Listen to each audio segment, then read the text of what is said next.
Well, hello everyone, and thank you all for joining today's webinar, Targeting the Right Prospects in the Digital World. My name is Chris, and I work in the client services team here at Similarweb.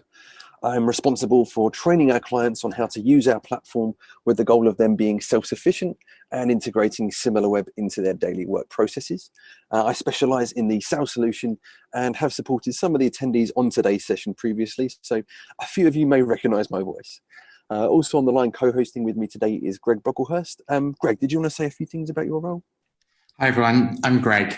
I work in the product team at Similarweb. So it's my team which builds the sales solution, which you all are using, and Chris is going to train you on today. We're always keen to hear any feedback that you have about the solution or additional features that you might require in the future. So please do feel free to email me at the email address on the screen. Thank you, Greg. And also, just to make everyone aware, after today's webinar, I will be circulating today's presentation afterwards for your reference. On this particular slide here will be a link to the recording of the webinar if you would like to listen back to that again, and of course share it with colleagues. And on this slide as well is a link to our Knowledge Center, our online Knowledge Center, for further reading as well. So this is what we're going to be covering today. Firstly, I'll briefly introduce you to Similarweb as a digital benchmarking tool and the concept of market intelligence. Then I'll introduce you to the use cases we're going to cover today. And then finally, we'll jump onto the platform for the demo where you can see Similarweb in action. Please note, we'll also have time for a Q&A at the end. So if you do have any questions at all, please do write them in the Q&A chat and we'll be sure to answer them for you. And for your reference, we anticipate that today's webinar will last approximately 30 minutes. So, Similarweb, what is Similarweb and what do we do? Well, the business world is increasingly focused on being data-driven, and this mentality is changing the way we work. In every department, whether it be marketing, operations, sales, strategy, and more, we're looking for ways to test new ideas, measure their performance, and then double down on the strategies that bring the most value. Now, the problem is that companies are doing this largely in a vacuum. Data-driven for most businesses means using only your own metrics and, at best, comparing the performance of one tactic to another. Yet there is a fundamental lack of context and visibility with this. A company such as a retailer, for example, may be growing by 20%, which may seem like a great statistic. But this statistic on its own doesn't really provide real value in and of itself. The key is being able to compare this statistic against a business's competitors to truly understand how a business is performing.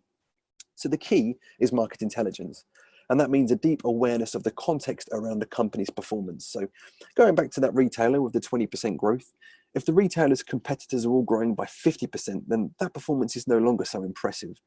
If, however, they are all dropping by 10%, then 20% growth is terrific.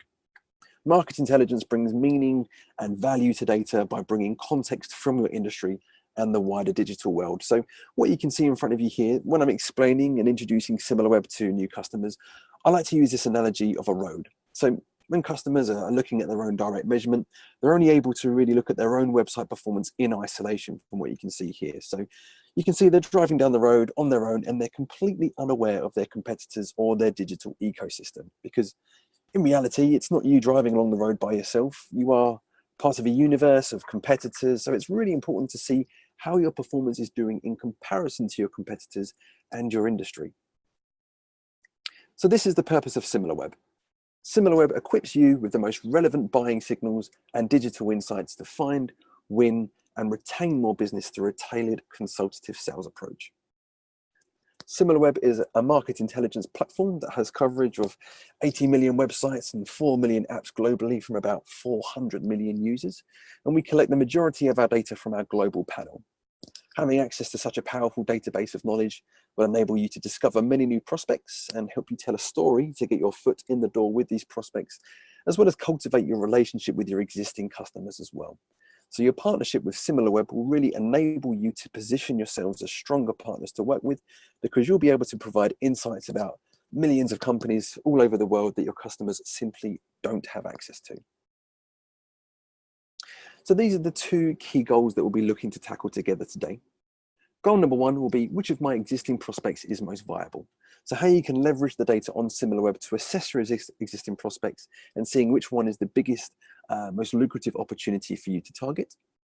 And then goal number 2 will be, how can I generate quality new leads? So at that point, I'll be able to show you the lead generator in the sales solution to show you how you can generate quality new leads based on a criteria that you yourself have defined.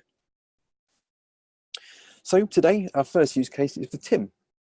Tim is a sales executive at an advertising technology company, and he has previously identified a group of e-commerce businesses, and now he wants to use Similarweb to see which one of these companies would benefit the most from his advertising solutions, and is therefore the most viable of an opportunity for him to target. So first things first, Tim simply needs to build a new lead list for his existing leads on the Similarweb sales solution. So I'm going to hop over to the platform now. And once on this workspace page here, he first just needs to build a lead list by selecting this option and then select add existing leads. From here, just simply assign the lead list with a name. So in Tim's case, he can call this US retailers. And then from there, he can either enter in the domains automatically, or if he has an existing lead list like this, for example, he can just copy and paste those domains into the workspace here. Upon clicking save, those domains have then been registered onto the workspace, and then you'll be able to see some top line metrics from the offset. Firstly, just select the country filter. In this example here, we're focusing on the United States. And then you can see here first, we have a few different metrics, for example, month-on-month traffic change and year-on-year traffic change here as well. Now, you may actually want to sort by one of these, as it will then allow you to quickly identify websites that have either grown or declined the most. Once we do this, we can spot that avenue.com, for example, they've declined both on a month-on-month and year-on-year level. And this is visualized by the yearly trend column, where you can see diminishing traffic over the past year. Now, this is bad for avenue.com.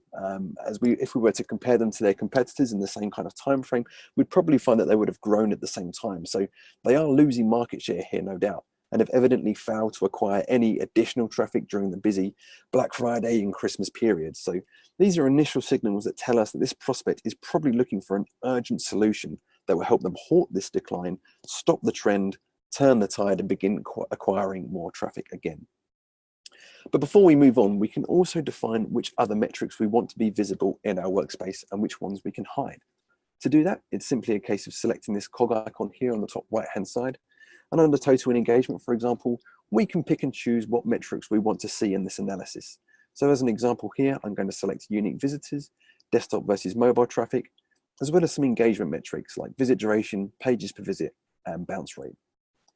Additionally, under traffic sources share, I can also choose to see what kind of traffic share or proportion of traffic share they're dedicating to paid marketing efforts. So an example here can be paid search and display ads. Once I'm happy with those options, I can then select apply. From here, we can then see those metrics reflected onto the workspace. So for example, monthly visits here, and we can see unique visits on the right-hand side here. And this is the unique visitors between desktop and mobile, and that's unduplicated. And then the splits between desktop versus mobile visitors. Now, the reason that this might be interesting in this particular case study for Tim is that in the e-commerce industry, websites that get more traffic from mobile devices are favored higher in Google ranks and are also considered preferable in terms of that overall customer experience. So if you do notice that a prospect in retail gets a lot of traffic from mobile, then this could be a good early sign. Moving over to the right, we can then take a look at those engagement metrics in a bit more detail. Firstly, we have visit duration. So this is the typical amount of time that the average viewer will spend on that website. Number of pages on average that will be visited during that visit, and bounce rate, which is essentially how many people leave the website after only visiting one page. Now, bounce rate is an absolutely crucial metric to monitor, as it essentially relates to the retention of a website. In an ideal world, we definitely want our prospect's website to be at 0% really, because that would mean that they are retaining 100% of their consumers. So why is that important? Well, we want our customers to stay on our website, of course, which means they are more likely to convert to sale. That means more money for your prospects and ultimately more money for you. So really, the lower the bounce rate means the more lucrative the customer. That's the key thing to keep in mind here. And finally, on the right here, we can also see how much of avenue.com, for example, how much of their traffic share has been dedicated to paid marketing efforts. So we can see here with avenue.com, a proportion of their marketing does go towards paid efforts like paid search and display ads here.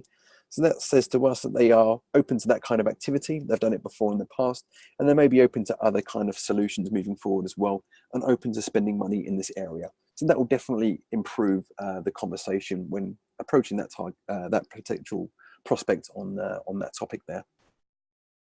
So based on this, we can see that whilst Avenue.com has positive engagement metrics in terms of mobile to desktop proportion and the actual health in terms of bounce rate itself, we can see that their overall traffic is declining. As a result, Tim can now confidently conclude that Avenue.com is the best prospect for him to target, as it has the highest likelihood of him closing the most lucrative deal. So that's how the workspace can work for Tim there. So to summarize, in terms of which of my existing prospects is most viable, first things first is to create a workspace of your existing prospects, as we did, and then prioritize those leads based on your preference. In this particular case, we did this by month-on-month traffic decline as a good way of identifying companies that will be in most need of the solution that Tim is offering. But do feel free to play around with those filters as you see fit, and also add and remove the filters that you want to be visible in your workspace. For example, prioritizing engagement metrics whilst deprioritizing other potential metrics that are going to be less relevant to your analysis. And do keep in mind, competitive intelligence will position you as a consultative seller. This is only really the tip of the iceberg in that respect. On future webinars, when we move forward into other months in 2020, we'll definitely take a closer look at how we can really leverage that data to give you true insights that you can wow your prospect with.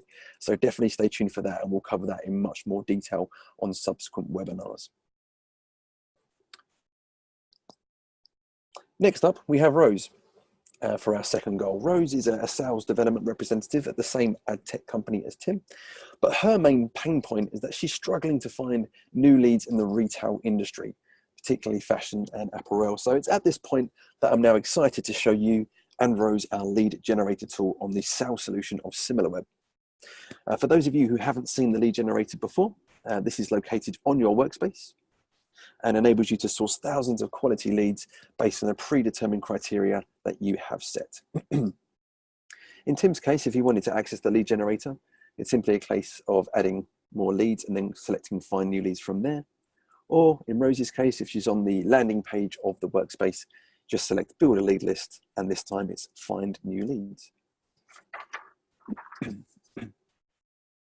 From there, we're now taken to the lead generator, and it's a simple two-step process. Number one is to define that criteria. So I'll walk you through some of the filters that we see here on the lead generator, just very briefly. Firstly, you can choose how you want to sort your results, either by rank or by total visits. If you choose to sort by rank, that doesn't just take into account overall traffic volume, but also the quality of that traffic as well. So metrics such as visit duration and bounce rate are taken into account here. So we'll sort by rank here as an example. From there, you can define the countries that your ideal websites receive traffic from. So this filter will enable you to find advertisers that are generating traffic from specific geographies. So you should really base it on the strengths of your inventory. So for example, choose worldwide if you offer global traffic coverage. In this case, we'll select United States as an example.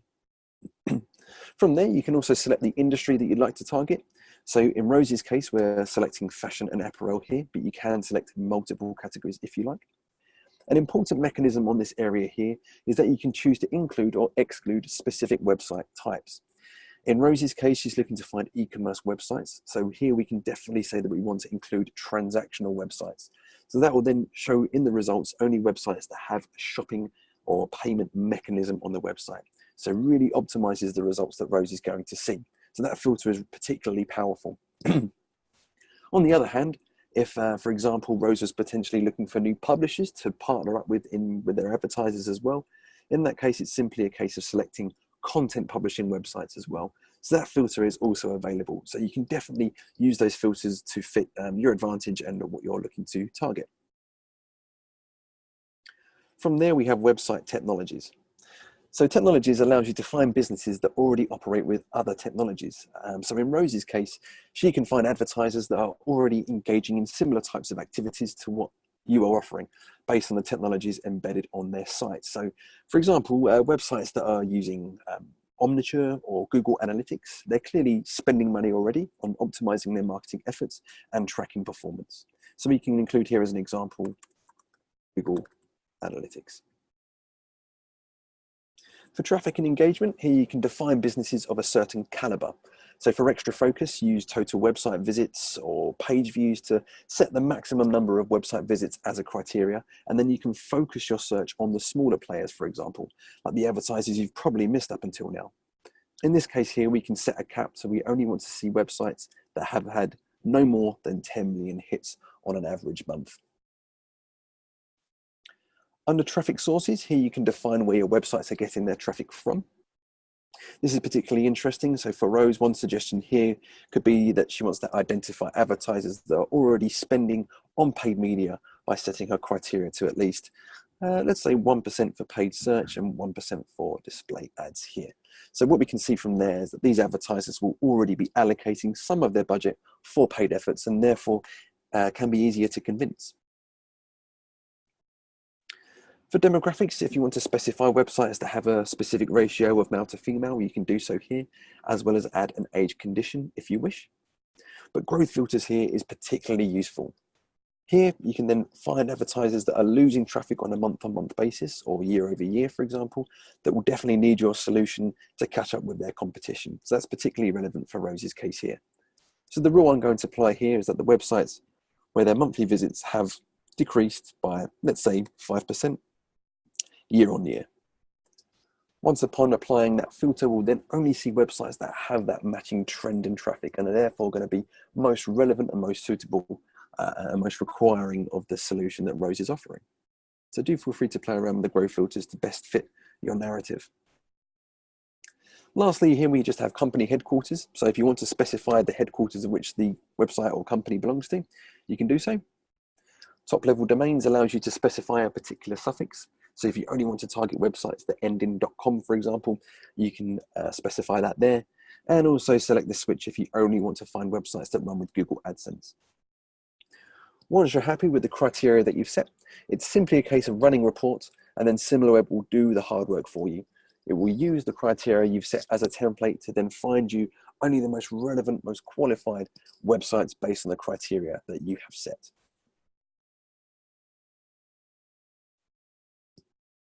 So from here, these are the results that we can see, and you'll see some familiar metrics from what we saw from before, including the domain name as well as the category they belong to. And if we scroll along to the right-hand side, we can then begin to see their engagement metrics here as well. And it's simply a case of running through these websites, assessing them, and then deciding which one of these you may want to pursue further, and then adding them to your workspace. So having a look at the engagement metrics here will be a good indicator to see at a glance which ones may or may not be most suitable. And from there, you can either just select them one by selecting the ticks on the left-hand side, or if like me, you're feeling generous, you can include all of these websites in one go, and then it's a case of adding to list and finish. From there, you're then taken to your workspace. This is one that we've now created using the lead generator, but will look very, very similar to the one that we created previously with Tim.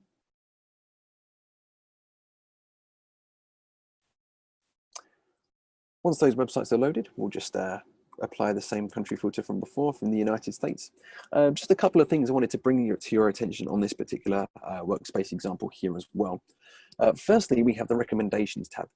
Now, this is a particularly powerful section of the sales workspace, as upon selecting this option, Similarweb will essentially run an algorithm and will find you like-for-like websites that you can replenish your pipeline with. So the websites that we see on the list here will have a very good synergy to the websites you've already had to your workspace. And that's based on audience overlap and keyword shares and things of that nature. And we'll show you the best, most relevant websites that you can supplement your workspace with. And from there, it's really just a case of taking a look at the websites and simply adding them to your workspace. So it's a really neat feature where you can automatically replenish your pipeline without having to generate too much manual reports on your side as well. So Similarweb can really work for you in that respect. Furthermore, if we scroll a little bit to the right here, again, we can pick and choose which filters we want to add here. One particular filter you may also want to take a look at under traffic source visits is looking at the year-on-year or month-on-month change on paid marketing efforts. So for example, here we can see organic, but perhaps if we untick that for now and select paid month-on-month search and display ad change as well, and then select apply, those filters would then appear on our workspace as so. And then we can see really what the most recent status is of their paid marketing efforts. So for example, here with loft.com, we can see that their paid search and display search traffic has gone up from the previous month. So November to December here. So we can see that they're actually prioritizing and focusing a little bit more recently on their paid marketing activities. So this is a great indicator that tells us, okay, they're clearly in the market. They're looking to see what they can do with paid marketing efforts. Now could be a real great optimum time to start that conversation with them, present our solutions to them, and see if we can forge a good partnership, as they're clearly in the market for it currently. So those particular filters, the month-on-month traffic change for specifically display and paid search, will be particularly useful in Rose's case.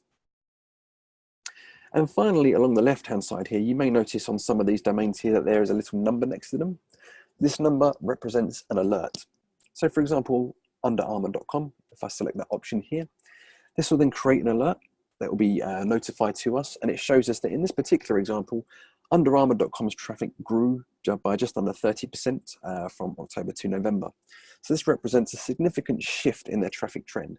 Any kind of shift like this or disruption, Similarweb will pick up on this and will notify you in this form as well.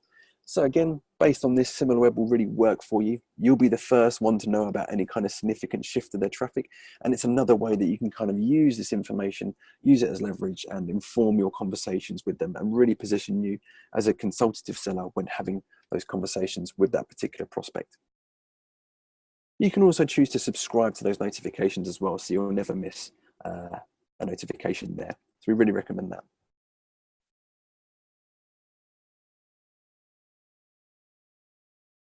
And that really summarizes goal number 2. Just to hop back over to our trusty presentation here, in terms of generating quality new leads. First things first is to build a lead list using the lead generator, of course, and then just selecting the filters that are based on your ideal criteria for your perfect prospect. And you can really tailor the filters that fit you. From there, add those prospective leads to your workspace, and don't forget to supplement your leads with the recommendations tab on the right-hand side. A Similarweb will show you the best, most like-for-like websites that you can also choose to target. And then don't forget as well to set alerts to monitor changes in traffic from your most important prospects over time as well. So you'll always be keeping your finger on the pulse of the industry and of your key, most prioritized prospects. So to summarize those 2 goals that we've taken a look at today, goal number 1, prioritizing accounts. From here, just make sure that you're adding those leads to your workspace and then really tailoring that workspace to make it work best for you, including sorting the accounts by specific metrics. Again, the example that we looked at today was sorting by a month-on-month traffic decline. So I can quickly identify which one are going to be, or which one of those prospects are going to be most suitable for Tim's advertising solution. But really do play around with those filters to make it work for you. And goal number 2, generating new leads. Remember, that's the lead generator. And you can, again, really use those filters to select and kind of create the persona of your ideal candidate using those filters there. So definitely use that to your advantage and select the filters accordingly. That summarizes the first webinar for this particular series of targeting the right prospects in the digital world. Now, this particular slide here gives you a little bit of a sneak peek of what else is to come. Firstly, in February here, the next webinar will be learning your prospects business before that all-important first sales call. So similar to today's webinar, but we'll be focusing a bit more on how you can leverage the data to really inform you on how your prospects business is performing and really position you as a strong consultative seller for that very first all-important meeting or interaction with your prospect. And in March, we'll be looking to kind of leverage that to look at strengthening your pitch presentations with the most powerful insights. So how you can generate the most relevant insights for your prospect and then embed those into your existing presentations to really put you in a powerful consultative position during that first meeting as well. So there will be really great webinars. We really encourage you to stay tuned for that and sign on to those, and we'll certainly keep you updated when further details are announced for that. But we're really excited to continue these webinars and focus on those key topics. That summarizes the webinar. We do have time for a Q&A here. So Greg, are there any questions that's maybe come through on the chat at all that we can answer whilst we're on the line? Yeah, so we've had one question come through, which was on the quality new lead side. I cannot save either filters or lists. What am I doing wrong? So currently today, there isn't the functionality to save a query or a filter in your list. This functionality is planned for Q1 this year, so we're hoping to release it very soon. And then we'll have the concept of dynamic list, where you'll be able to save a search, and that list will just automatically update with new leads as they come into your saved query. In the meantime, what I'd recommend is adding some leads that are your ideal customer into one of your lead lists, and then using the recommendation function, which Chris explained, to find leads that are similar based on the criteria of what you've already got in your list. So short thing to summarize, not quite ready yet. We'll release that in Q1, and that will be available, and we'll do an announcement when that's ready. In the meantime, the workaround is to use the recommendations feature. That's great. Thank you, Greg. And thank you for your question. Any other questions at all? So we did have another one, which was, will you forward the link to review today's presentation? Yes, absolutely. Yeah, we'll circulate the presentation after today's webinar for you to listen back to. The recording of the session as well will be available. So stay tuned for that, and we'll certainly circulate that. Perfect. And then another question, I found the sales solution great for finding new prospects, but can it be used beyond that, or is it mainly just a lead generation tool? Oh, yeah, great question. Well, no, absolutely. It's certainly more than just a lead generation tool. Similarweb will kind of help you to optimize your sales efficiency across the entire sales cycle, really, from qualifying and prospecting through to closing, retaining, and upselling business as well, really. Finding new prospects in the lead generator is obviously an important element. It's obviously crucial, but really only the start of what Similarweb and the sales solution can offer. And we'll definitely explore this a lot more in more detail on the rest of the webinar series based on this timeline here. So great question, but yeah, absolutely. Sales solution is much more than just the lead generator, and we'll be excited to explore that further on subsequent webinars. Perfect. Thank you for your question. And then another one, when using the lead generator, how many filters would you recommend applying? That's entirely up to you. Really depends on a number of factors. If, for example, you're at the stage where you're initially building your pipeline from scratch, we'd recommend to keep your search relatively open. Focus on a few key filters, as the more granular you become, the less results you'll generate, basically. So remember, once you select your criteria in the lead generator, you will then have another chance to further qualify your leads using the metrics we went through in today's session before saving them to the workspace. So really depending on your use case, but maybe start broadly from there and move forward and become more granular. Great. And I see one final question. So my client's Google Analytics data is different compared to Similarweb, and they brought this up during the sales cycle. Why is that? Okay, yeah, another great question. We actually have this slide here will provide a bit of a summary of that, but essentially there will always be cases where your customers' direct measurement data may show some differences or abnormalities compared to the data that you find on Similarweb. That's perfectly natural.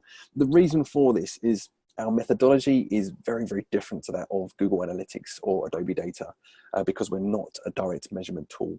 We take a very multi-dimensional approach to the way that we collect our data. But the key thing to really remember is that it's important you focus on the insights that you discover on Similarweb when sharing with your customers. I really wouldn't recommend you to use Similarweb as like an isolated measurement tool where you're just focusing purely on the numbers in isolation and looking at the overall number. That's not really what the beauty of Similarweb is about. The magic of Similarweb is about the trends and insights that you can see from across competitor analysis and as the industry as a whole. That's the key thing to focus on there. But this slide will be included on the deck, so please use that for further reading. If you'd like any other subsequent information on that at all, I'd be happy to discuss that further and show you some additional materials. But that's a great question. Thank you. Is that everything? Yeah, that looks like all the questions for today. Wonderful. Thank you very much for that, Greg. You've been a very good co-host, and thank you everyone for joining today. Really appreciate it. Hope you found the session useful, and you can work with those workflows moving forward when operating on the sales solution. Thank you very much for your time. Our email addresses are there, so for any additional questions that may come to mind, please don't hesitate to reach out to either Greg or myself, and we'll be happy to answer. And do stay tuned for additional information on the other upcoming webinars. But thank you very much for your time. Hope you enjoy it, and enjoy the rest of your day. Thank you, everyone.